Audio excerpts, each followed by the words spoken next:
দেখুন বন্ধুরা, কমেন্ট অনেকজনাই করেছে স্টিলের বাটিতে জল রাখলে গন্ধ হয়ে যাচ্ছে, মানে জলটা গ্যাস করছে, খাওয়া যাচ্ছে না। কি কাজ করতে হবে দেখুন। স্টিলের বাটি যদি আপনাদের বাড়িতে থাকে, তাহলে এই যে স্টিলের বাটি যেগুলো জয়েন্ট দিয়ে তৈরি হয়, এই জয়েন্টে একটা আঠা দেওয়া থাকে। এইগুলোকে কি করতে হবে, একটা চাকুর সাহায্যে ভালো করে পরিষ্কার করে নিতে হবে। ভিডিওটি স্কিপ না করে সম্পূর্ণ দেখুন। কি করতে হবে, অ্যালুমিনিয়াম বালতিতে কিছু পরিষ্কার করার দরকার নাই। পরিষ্কারের পর যে কাজটা করব সেটা অ্যালুমিনিয়াম বালতিতে করবেন।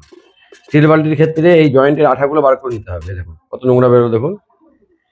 ভালো করে উঠিয়ে নেওয়ার পর চাকুর মাথায় কাপড় জড়িয়ে নিয়ে ওই জয়েন্টটাকে ভালো করে পরিষ্কার করে নিতে হবে। ভালো করে চেপে চেপে পরিষ্কার করে মুছে নেবেন। এই আঠাটার নাম হচ্ছে এমসিল। এমসিল অথবা বোনফিট, যে কোনো একটা আনবেন, 10 টাকা দাম নেবে হার্ডওয়্যারের দোকানে। বলবেন এরকম লিকুইড আঠা নিয়ে আসবেন। এই আঠাটা নিয়ে এসে চাকু দিয়ে ভালো করে ঘুটে নেবেন।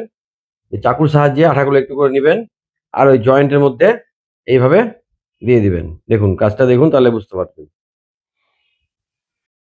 চাকু দিয়ে যখন আঠাটা দিয়ে দিবেন, একটু চেপে চেপে ভিতরে ভরে দেওয়ার চেষ্টা করবেন।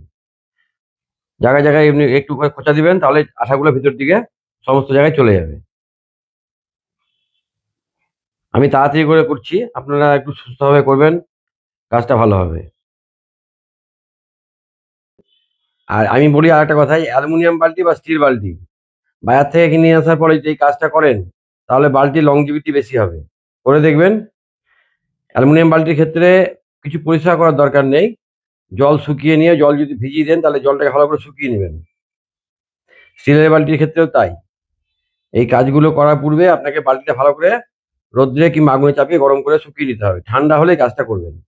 চাকু দিয়ে প্রথমে স্টিল বালতি হলে এই পুরনো যে আঠাগুলো লাগানো আছে সেগুলো চাকু দিয়ে উঠিয়ে ফেলবেন। কাপড়ের সাহায্যে ভালো করে মুছে নেবেন। এবং চাকুর আগালে কাপড় জড়িয়ে যদি মুছে নেন তাহলে কাজটা ভালো হবে। কাজ থেকে নোংরাগুলো সব বেরিয়ে যাবে। তারপরে হার্ডওয়্যারের দোকান থেকে 10 টাকা দাম নেবে বোনফিট অথবা এমসিল, যে কোনো একটা লিকুইড আঠা নিয়ে আসবেন।